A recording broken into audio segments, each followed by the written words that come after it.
Indo British advanced pain clinic నొప్పి మాయం surgery దూరం ఫర్ అపాయింట్మెంట్స్ 9155515563. నమస్తే, వెల్కమ్ టు ఐ డ్రీమ్. ఇప్పుడు ప్రపంచాన్ని అగైన్ మరో వైరస్ వణికిస్తోంది అని చెప్పొచ్చు. HMPV virus. కరోనా వైరస్ తర్వాత 5 ఏళ్ల గ్యాప్ తర్వాత మళ్ళీ హెచ్ఎంపీవీ వైరస్. ఇది చైనాని పూర్తిగా అతలాకుతలం చేస్తోంది. హాస్పిటల్స్ అన్నీ కూడా నిండిపోయిన పరిస్థితి కనిపిస్తోంది. మరి ఏం జరగచ్చు, అగైన్ మళ్ళా లాక్డౌన్ జరగచ్చా, ఇట్లాంటి రకరకాల వార్తలు వస్తూ ఉన్నాయి. సో ఒకసారి మాట్లాడదాం. మనతో పాటు సిసిఎంబి రిటైర్డ్ సైంటిస్ట్ జగన్నాథం గారు మనతో పాటు జాయిన్ అయ్యారు. సార్ నమస్తే. సార్ నమస్కారం అండి. Yeah, after very very long time sir, 5 ఏళ్ల తర్వాత మళ్ళా ఇంకో వైరస్ రాబోతోంది, ప్రపంచాన్ని వణికించబోతోంది అని వార్తలు వస్తున్నాయి sir. Sir first of all అందరికీ తెలుసుకోవాల్సిన విషయం ఏంటంటే హెచ్ఎంపీవీ వైరస్ అసలు ఇది ఏంటి, ఎందుకు ఇట్లా భయపడుతున్నారు? చైనాలో ఉంది ఇప్పుడు, అది స్ప్రెడ్ అయిపోయిందా, ఎన్ని డేస్ కింద వచ్చింది? ఇది చాలా ముఖ్యమైనటువంటి ప్రశ్న అండి. చైనా నుంచి వచ్చినటువంటి వైరస్ స్ప్రెడ్ అయిపోతుందా, స్ప్రెడ్ అయ్యిందా, అవబోతుందా, ఇలా మీరు ప్రశ్నిస్తే మనకి చైనాతో వైరస్లతో వచ్చినటువంటి అనుభవాన్ని పురస్కరించుకొని ఆలోచన చేసినట్లయితే అక్కడ కొంతవరకు పూర్తిగా స్ప్రెడ్ అయిన తర్వాత మాత్రమే కొంత న్యూస్ బయటకు వస్తుందనే విషయం మనకి స్పష్టంగా తెలుస్తుంది. ఎర్లియర్ ఉన్నటువంటి అనుభవాల దృష్ట్యా COVID-19 వచ్చినప్పుడు కూడా పూర్తిగా మిగతా ప్రాంతాల్లోకి విజృంభణ అయ్యి మిగతా ప్రాంతాల్లో కూడా వ్యాప్తి చెందిన తర్వాత అప్పుడు చైనాలో ఒక వైరస్ అటాక్ అయిందనేటువంటి విషయం ప్రపంచానికి తెలిసింది. కాబట్టి ఈ విషయం ప్రస్తుతం అయితే అప్పటికంటే సోషల్ మీడియా ద్వారా మరింత త్వరగా వచ్చే అవకాశం ఉంది కాబట్టి కొంచెం ముందుగా వస్తే వచ్చి ఉండొచ్చు. ఇది కూడా ఊహాగానమే. మొట్టమొదటిగా ఈ వైరస్ వ్యాప్తిని కూడా ఊహాగానం అని అన్నారు.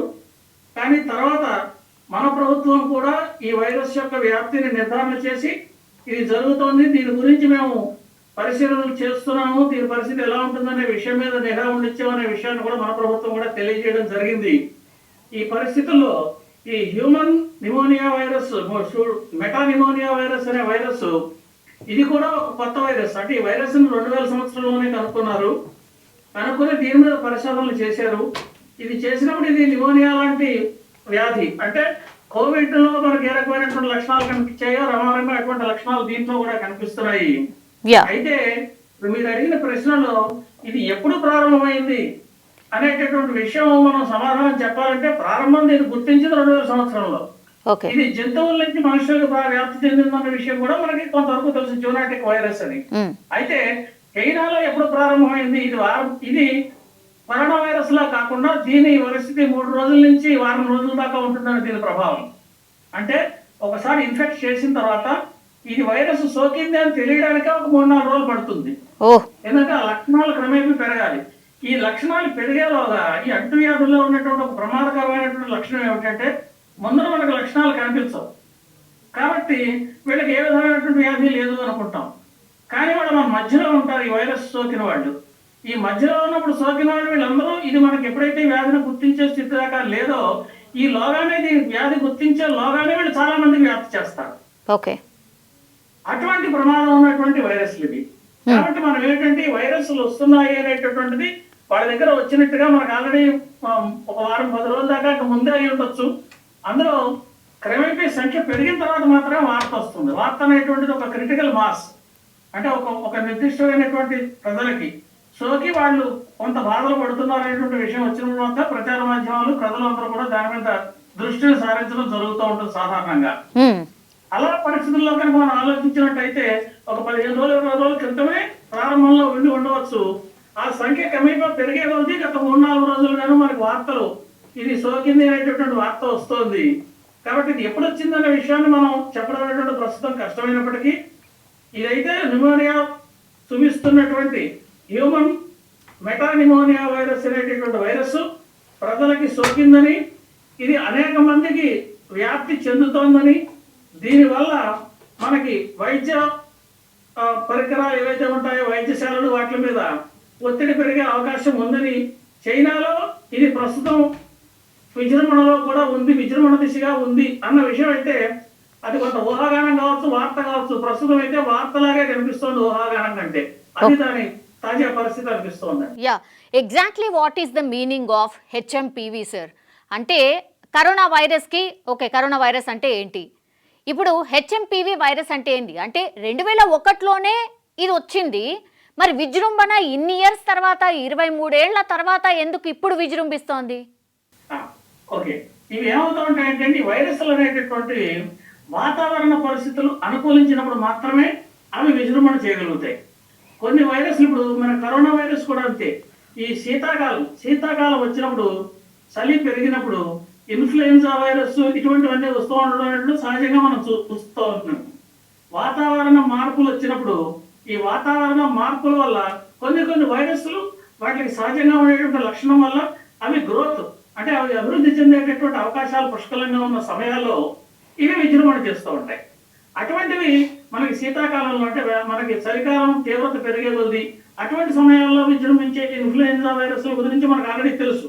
కాబట్టి అటువంటి ఇదే కనుక సమ్మర్ వస్తుంది అనుకోండి, సాధారణంగా ఏమవుతుందంటే మస్కిటోస్ కూడా వింటర్లోనూ అక్కడ ఎక్కువగా ఉంటాయి.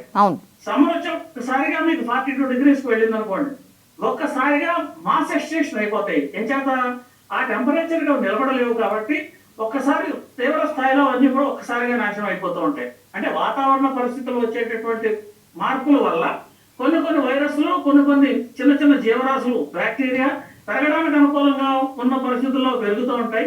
లేనప్పుడు కొన్ని సంఖ్యలో పరిమిత సంఖ్యలో మిగిలిపోతాయి. ఈ మిగిలిపోయిన తర్వాత సీజన్ లో మళ్ళీ పెరుగుతూ ఉంటాయి. ఆ సీజనల్ గా అంటే ఎడాప్టబిలిటీ ఉన్నవి. అంటే ఇటువంటి ఎక్స్ట్రీమ్ కండిషన్స్ వచ్చినప్పుడు కూడా 1,00,000 ఉన్నాయనుకోండి, 1,00,000లో 10-5 ఆ వాతావరణ పరిస్థితులకి అడాప్ట్ అయ్యేవి నిలదొక్కుకోగలుగుతాయి. ఆ నిలదొక్కున్నటువంటి ఏవైతే ఆ కారణంలో నిలబడ్డాయో అవి మళ్ళీ తర్వాత వారికి అనుకూలమైనటువంటి పరిస్థితులు వచ్చినప్పుడు వాటి సంఖ్య క్రమేపీ పెరిగి అవి విజృంభించేటటువంటి అవకాశం కలుగుతూ ఉంటుంది. వాటి వాతావరణ పరిస్థితులకి వీటి విజృంభణకి డైరెక్ట్ కొరిలేషన్ ఉంటుంది. అంతేకాదు హైజీన్ కండిషన్స్ కూడా, ఈ ముఖ్యంగా ఈ వైరస్లు రావడానికి దానికి కూడా వ్యక్తిగత స్థాయిలో కూడా హైజీన్ కండిషన్స్ చూడాలి.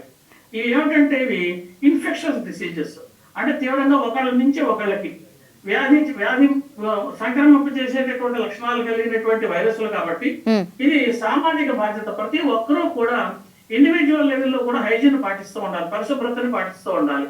అలా పాటిస్తూ ఉండటం వల్ల వీటిని కొంతవరకు మనం మన దగ్గరికి రాకుండా చూసుకునేటువంటి అవకాశం ఉంటుంది. అయితే ఒకసారి వచ్చిన తర్వాత వీటికి వ్యాప్తి చెందే లక్షణం ఉంటుంది. కాబట్టి కరోనా వైరస్ లాంటి అనుకోండి, అది గాలిలోంచి వ్యాప్తి చెందుతుంది. ఇది గాలిలోంచి వ్యాప్తి చెందేది కాకపోవచ్చు, షేక్ హ్యాండ్ ఇచ్చిన వాళ్ళకి వ్యాప్తి చెందొచ్చు, దగ్గరగా ఉన్నప్పుడు వ్యాప్తి చెందొచ్చు. ఇలా ఒకళ్ళ నుంచి ఒకళ్ళకి వ్యాప్తి చెందే లక్షణాలు ఉన్నాయి. కాబట్టి ఇటువంటి వైరస్లు వచ్చినప్పుడు సరైనటువంటి జాగ్రత్తలు తీసుకోవడం, వాటి వల్ల అప్రమత్తంగా ఉండడం అనేటువంటి మనం చేస్తూ ఉండాల్సినటువంటి పని. ఏ వయసు వాళ్ళ మీద ఎక్కువ ఇన్ఫెక్షన్ చూపిస్తోంది సార్? ఇంకోటి, కరోనా వైరస్ లక్షణాలు కాకుండా మరి దీనికి ఉన్నటువంటి స్ప్రెడ్డింగ్ లక్షణాలు ఏంటి? కరోనా వైరస్ అయితే అది వాయుగోళాల ద్వారా విజృంభణ చెందుతుంది అనే విషయం తెలుసుకోవాలంటే గ్యాసులు వాటి ద్వారా కూడా వస్తుంది. అంటే మనం మాట్లాడుతున్నాం అనుకోండి, 1-2 మీటర్ల దూరంలో మనిషి ఎదురుకుండా మాట్లాడితే గాలిలోంచి కూడా ఒకరి నుంచి ఒకరికి ఇన్ఫెక్ట్ చెందేటువంటి లక్షణం. అంతటి తీవ్రత దీంట్లో ఉండదు.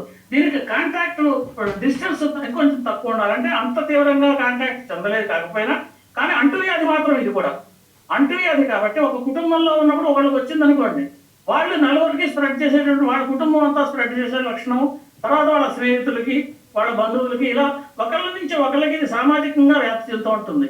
అంత తీవ్రత ఉండకపోయినా, అంటే వ్యాప్తి చెందేటటువంటి లక్షణం అంత తీవ్రంగా ఉండకపోయినా దీనికి ఒకళ్ళ నుంచి ఒకళ్ళకి సంక్రమించే లక్షణం ఉంది. కాబట్టి అంటువ్యాధి కాబట్టి దీనికి సంబంధించినటువంటి జాగ్రత్తలు తీసుకోవాల్సిన అవసరం ఉంది. మరొక ముఖ్యమైనటువంటి విషయం మనం ఇక్కడ ఆలోచించాల్సింది ఏమిటంటే, ఇలాగా ఏ కాలాల్లో కాలానుగుణంగా వచ్చేటటువంటి వైరస్లు మనం గుర్తిస్తున్నాం. మరొక ముఖ్య విషయం ఏంటంటే, రాబోయే కాలంలో ఇప్పుడు మనకి కరోనా వచ్చింది ఒక ప్రత్యేకమైనటువంటి, అందరికీ కూడా ఒక పెద్ద గుణపాఠం.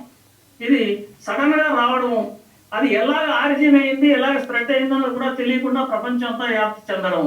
అంచేత రాబోయే కాలంలో వచ్చేటటువంటి లక్షణాల్లో ఈ అంటువ్యాధులు కూడా చాలా ఎక్కువగా, వైరస్ కు సంబంధించిన వ్యాధులు లేదా బ్యాక్టీరియాకి సంబంధించినటువంటి వ్యాధులు, ఇటువంటి వ్యాధులు వచ్చేటటువంటి లక్షణాలు ఎక్కువగా కనిపిస్తున్నాయి. కాబట్టి మన పబ్లిక్ హెల్త్ సిస్టమ్స్ కూడా వీటికి తయారుగా ఉండాల్సిన అవసరం అయితే కనిపిస్తుంది. ఎందుకంటే సడన్ గా మీరు తెల్లారట్లు లేచి బ్రేకింగ్ న్యూస్, వైరస్ అటాక్ అయింది, ఒక మొత్తం నగరం అంతా కూడా చెందింది అనేటువంటి విషయాలు మనకి తెలిసింది అనుకోండి.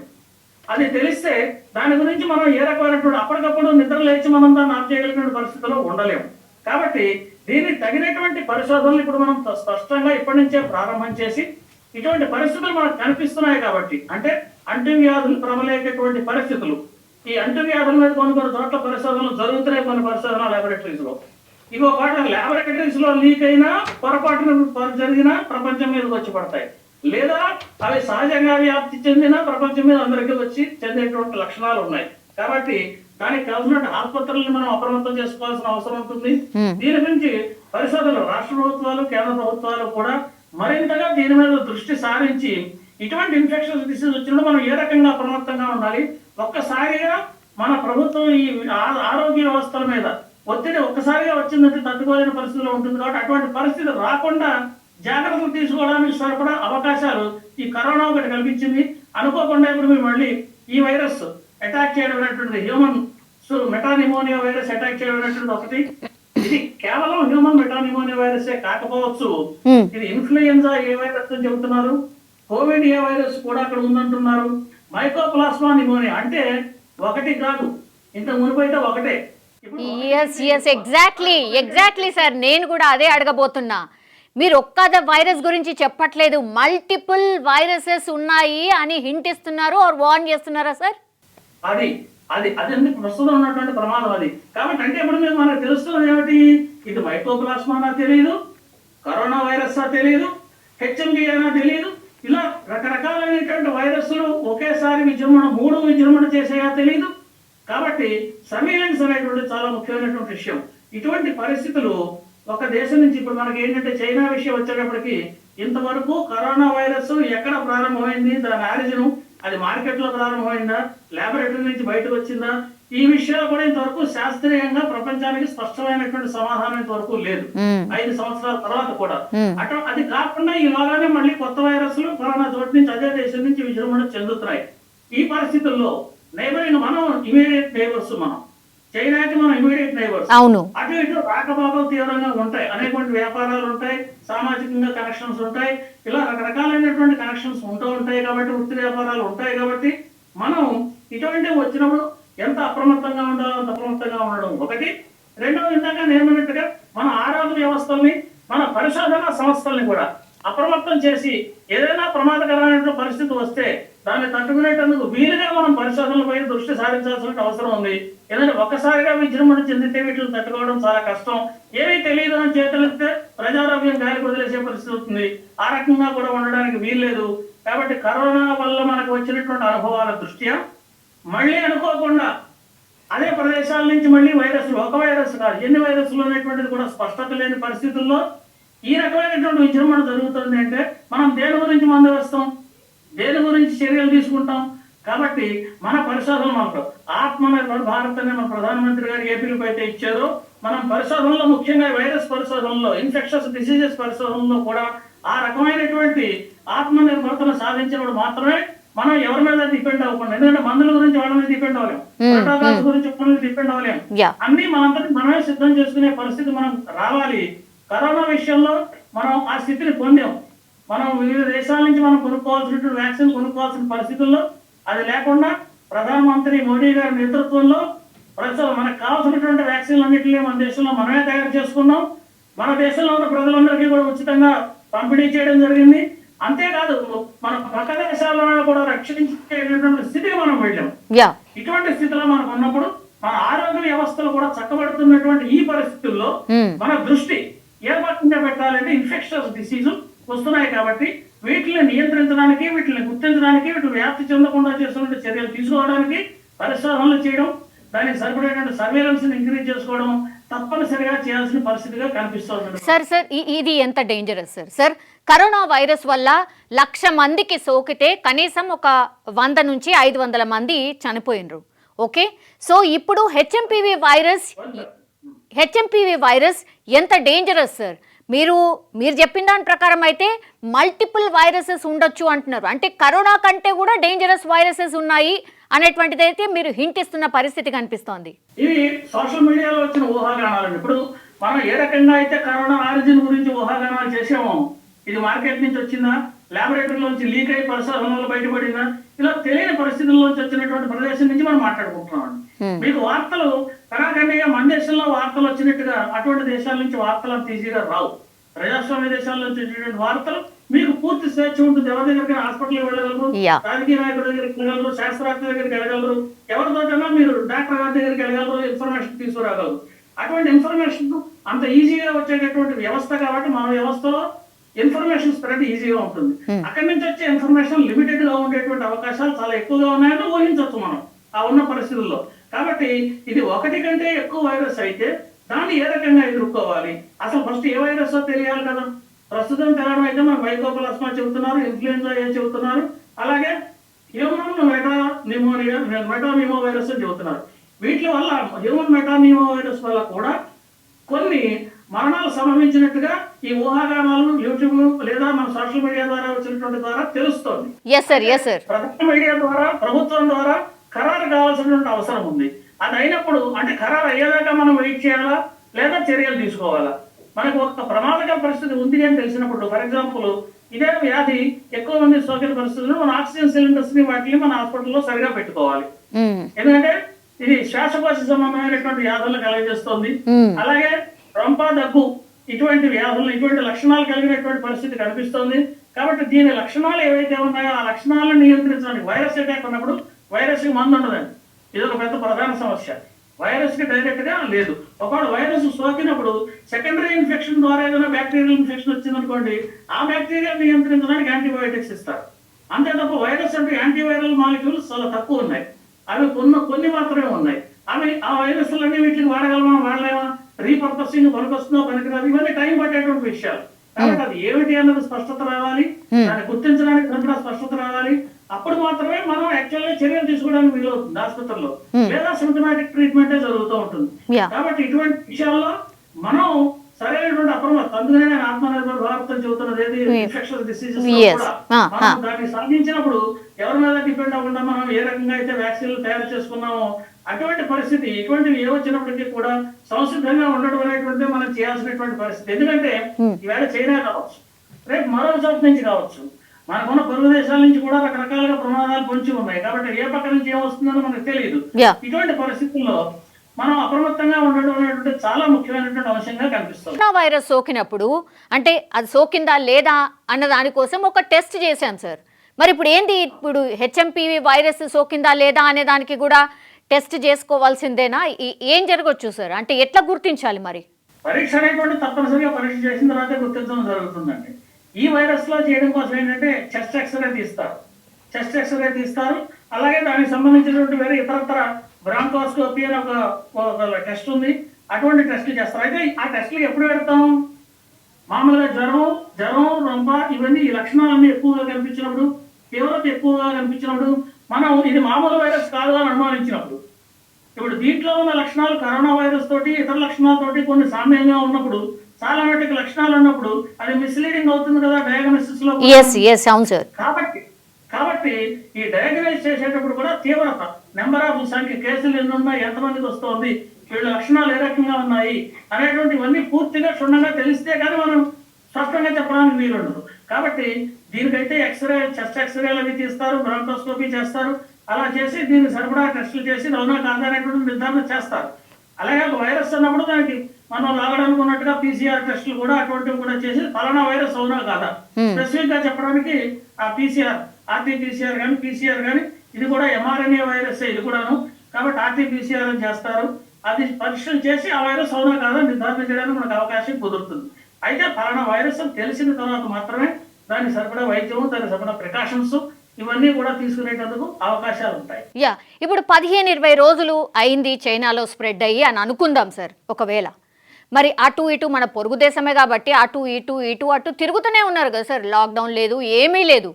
సో ఆల్రెడీ స్ప్రెడ్ అయిపోయింది అనుకోవచ్చా? మరి స్ప్రెడ్డింగ్ స్టార్ట్ అయిపోయింది అనుకోవచ్చా? ఎందుకంటే అక్కడ కేసెస్ చాలా ఎక్కువగా వస్తున్నాయి, హాస్పిటల్స్ అన్నీ నిండిపోయాయి, ఇట్లాంటి వార్తలే వస్తున్నాయి. కొంతమంది అయితే 300 నుంచి 400 మంది రోజుకి చనిపోతున్నారు, ఇట్లాంటి వార్తలు కూడా వస్తున్నాయి. మరి దేన్ని నమ్మాలి? ఎంత సెక్యూర్డ్గా అంటే మనం కూడా ఎంత ప్రిపేర్డ్గా ఉండాలి సార్?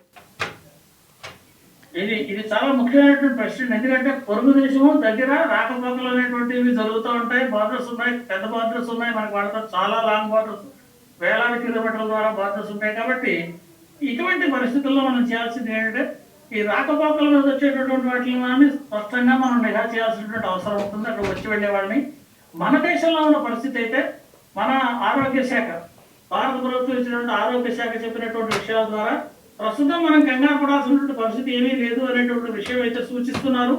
అంటే మన ప్రభుత్వం కూడా దీని మీద ఆల్రెడీ ఎలర్ట్ అయి అప్రమత్తంగా ఉంది కేంద్ర ప్రభుత్వం అనేటువంటి విషయం మనకి స్పష్టంగా తెలుస్తోంది. ఇప్పుడు కేంద్ర ప్రభుత్వమే కాదు, రాష్ట్ర ప్రభుత్వాలు కూడా అప్రమత్తంగా ఉంటారు. ఎందుకంటే కొన్ని బోర్డర్స్ రాష్ట్ర ప్రభుత్వాలతో కూడా ఉంటాయి. కొన్ని రాష్ట్రాలు, ఈశాన్య రాష్ట్రాలు, తూర్పు ఈశాన్య రాష్ట్రాలు, వాటిలో కొన్ని మంది చైనాతో బోర్డర్స్ కూడా ఉంటాయి. అటువంటి రాష్ట్రాల్లో కూడా మరింత అప్రమత్తత అవసరం. ఎలా వస్తుంది ఏమిటి అనేటువంటి. కాబట్టి రాష్ట్ర ప్రభుత్వాలు, కేంద్ర ప్రభుత్వం కూడా దీని మీద సరైనటువంటి చర్యలు తీసుకోవాలి. అప్రమత్తత అయితే అవసరం. ఇది పెరగకుండా, అంటే మన దేశంలోకి రాకుండా చూసుకోవడం ప్రధానమైనటువంటి విషయం.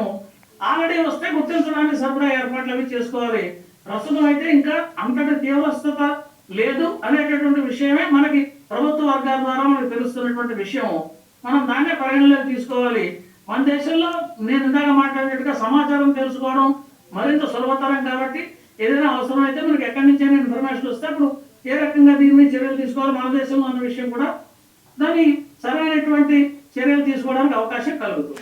సరే సార్, ఇప్పుడు ముందు జాగ్రత్తగా మరి గతంలో మనం కరోనా సోకినప్పుడు ఈ వ్యాక్సిన్ డోసెస్ ఏవైతే తీసుకున్నామో సార్, మళ్ళీ అదే సిచ్యువేషన్ క్రియేట్ అవుతోందా ఒకటి? అండ్ ఇంకోటి జాగ్రత్తగా, అంటే ప్రైమరీ జాగ్రత్త ఏంటి అంటే మాస్క్ వేసుకోవడం బెటరా? మాస్క్ చాలా ముఖ్యమైనటువంటి విషయం అండి. మాస్క్ వేసుకునేటువంటిది దానివల్ల చాలా వరకు ప్రయోజనం కలుగుతుంది. ఈ సోషల్ డిస్టెన్సింగ్ అవి కూడా అప్పుడు ఏం మాట్లాడేమో, ఇది వాయువు ద్వారా వ్యాప్తి చెందేటటువంటి కాదు, కానీ అయినప్పటికీ ఈ ఇన్ఫెక్షన్స్ డిసీజెస్ అంటే సంక్రమిస్తుంది, ఒకరి నుంచి ఒకరికి సంక్రమించేది. కాబట్టి హైజీన్ చాలా ముఖ్యమైనటువంటి విషయం అండి. వ్యక్తిగత హైజీన్ ఇది చాలా ముఖ్యం. ప్రతి ఒక్కరు కూడా పాటించాల్సినటువంటి అవసరం ఉంటుంది. ఈ జ్వరం, దగ్గు, రొంప, జ్వరం 103 డిగ్రీలు లేదా హై టెంపరేచర్స్ లో ఉన్నప్పుడు తప్పనిసరిగా డాక్టర్ని సంప్రదించడం. ఎందుకంటే ఇది దేని వల్ల వస్తే హై టెంపరేచర్ వస్తుందనే విషయం ఇండివిజువల్ గా తెలుసుకోవడం కష్టం. కాబట్టి అటువంటి పరిస్థితుల్లో కొన్ని లక్షణాలు తీవ్రంగా ఉన్నప్పుడు తప్పనిసరిగా డాక్టర్లను సంప్రదిస్తే వాళ్ళు ఏమిటైనా నిర్ధారణ చేసి దానికి సరైనటువంటి సూచనలు, సలహాలు ఇస్తారు. అవి సూచన తప్పకుండా పాటిస్తే ఇతరులకు సంక్రమించకుండా వాళ్ళని ఐసోలేట్ చేసి ఎలా చేయాలన్నది కూడా తెలియజేస్తారు. ఆ రకమైనటువంటి జాగ్రత్తలు తీసుకోవడం ద్వారా మంది మనం జాగ్రత్తగా ఉంచుకోవడానికి అవకాశం ఉంటుంది. లాస్ట్లీ సార్ నిజంగానే ఇప్పుడు అగైన్ ఈ వార్తలు పదే వస్తున్నాయి, చనిపోతున్నారట, హాస్పిటల్స్ నిండిపోతున్నాయట అనేది బాగా వార్తలు వస్తున్నాయి సార్. ఒకవేళ నిజంగానే మనం దీన్ని ఎదుర్కోవాలి అని అంటే ఎంత ప్రిపేర్డ్గా ఉండాల్సిందే అంటే general public sir? General public వ్యక్తిగత స్థాయిలో హైజీన్ ఇది ఫస్ట్ చాలా ముఖ్యం. మీరు మాస్క్ ధరించడం అది కూడా చేయొచ్చు.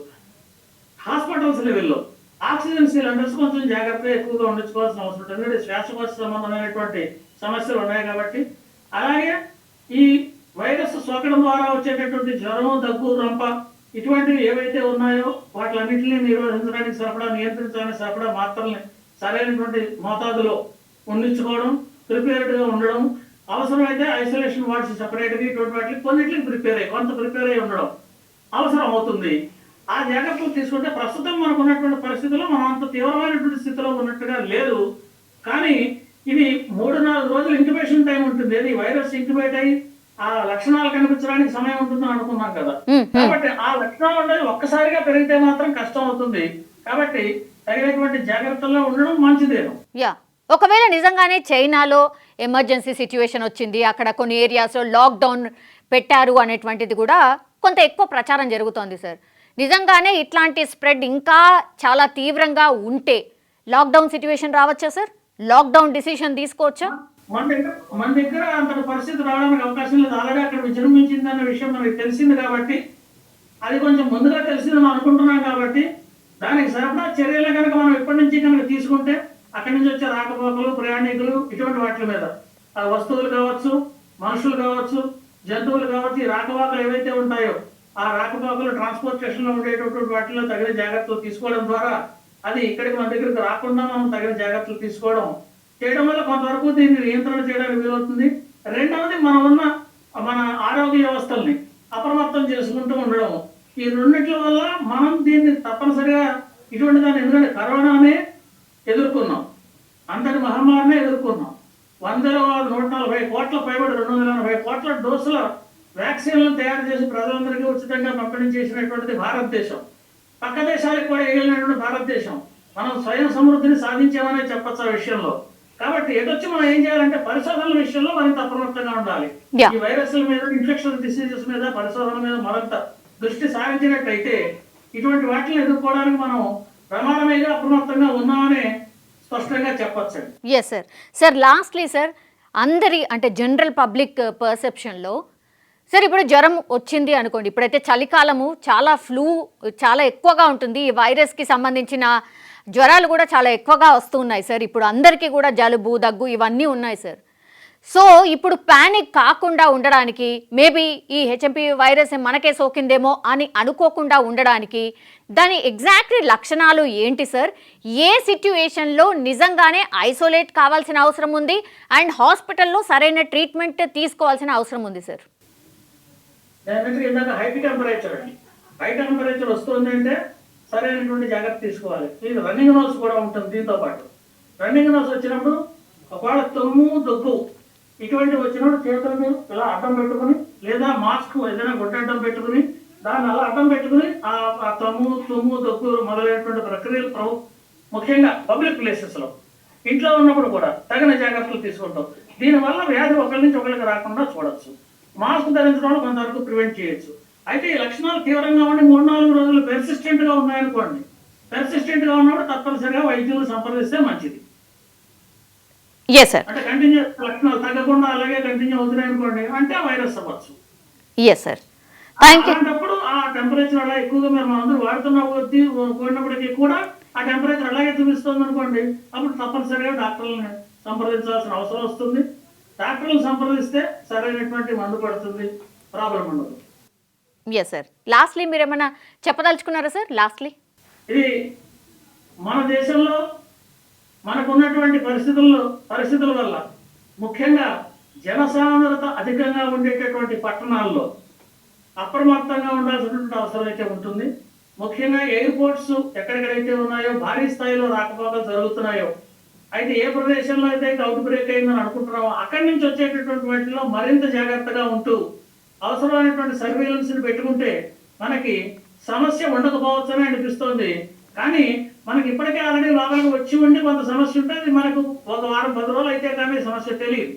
కాబట్టి ఈలోగా కూడా సరైనటువంటి జాగ్రత్తలు తీసుకోవడం ద్వారా మనం రక్షించుకుందుకు ఆస్కారం ఉంటుంది అనేటువంటిది నా అభిప్రాయం. Yes sir. Thank you sir. Thank you so much for joining sir. Thank you. And I think ఈ వార్తలు ఇంకా కొన్ని డేస్ పాటు ఇలాగే మేబీ రావచ్చు, కాబట్టి ఫ్రీక్వెంట్లీ మీరు కూడా కొంత అవగాహన కల్పిస్తూ ఉండండి sir. Thank you for joining sir. చేస్తున్నటువంటి ప్రయత్నం చాలా ముఖ్యమైనటువంటి ప్రయత్నం. ప్రజలను అప్రమత్తం చేయడానికి మీరు చేస్తున్నటువంటి ప్రయత్నాన్ని అభినందించదగింది. ప్రారంభంలోనే మీరు ఈ చర్యలు చేపట్టారు కాబట్టి ఇది తీవ్ర స్థాయికి జరగకుండా నియంత్రించడానికి సరిపడా అవకాశాలు కల్పించేటటువంటి ప్రోగ్రామ్. ఇది చాలా సంతోషం. ఇదిలా కొనసాగించండి. ప్రజలను అప్రమత్తం చేయడంలో మీ బాధ్యత సక్రమంగా నిర్వర్తిస్తున్నారని చెప్పి నేను భావిస్తున్నాను. Thank you very much for that. Thank you sir. Thank you so much. మొత్తం మీద అది అంటే హెచ్ఎంపీవీ వైరస్ లక్షణాలు ఏంటి అండ్ చైనాలో సిచ్యువేషన్ ఏంటి, మనం ఇక్కడ అంటే అది వచ్చినా రాకపోయినా సరే మన జాగ్రత్తలు మనం ఉండాల్సిందే. బికాజ్ ప్రభుత్వాలు కూడా అన్నీ అప్రమత్తంగా ఉన్నాయి, అయినా సరే ప్రిపేర్డ్నెస్ చాలా అవసరం అండ్ సెల్ఫ్ హైజీన్ కూడా చాలా అవసరం. అంటే కరోనాకి సంబంధించి ఏవైతే మనం పాటించామో, అంటే సెల్ఫ్ డిస్టెన్స్ కావచ్చు, లేదంటే మాస్క్ ధరించడం కావచ్చు, అండ్ చేతులు ఫ్రీక్వెంట్గా కడుక్కోవడం కావచ్చు, ఇంటి పరిసరాలను పూర్తిగా పరిశుభ్రంగా ఉంచుకోవడం కావచ్చు, ఇవన్నీ కూడా ఖచ్చితంగా పాటిస్తే ఇట్లాంటి వైరస్లు ఏవి కూడా స్ప్రెడ్ కాకుండా అవకాశం ఉంటుంది అనేది సైంటిస్ట్ గారు చెప్పినటువంటి మాట. ఐ థింక్ ఇది ఇన్ఫర్మేషన్ పూర్తిగా హెచ్ఎంపీవీ వైరస్కి సంబంధించి ఏవైతే పూర్తిగా వార్తలు వస్తున్నాయో ఐ థింక్ సో మొత్తం అంతా కూడా ఇన్ఫర్మేషన్ సార్ చెప్పడం జరిగింది. సో ఈ ఇన్ఫర్మేషన్ని పూర్తిగా స్ప్రెడ్ చేయాల్సిన అవసరం ఉంది అండ్ అవగాహన పెంచుకోవాల్సిన అవసరం అయితే డెఫినెట్లీ కనిపిస్తోంది. Thank you.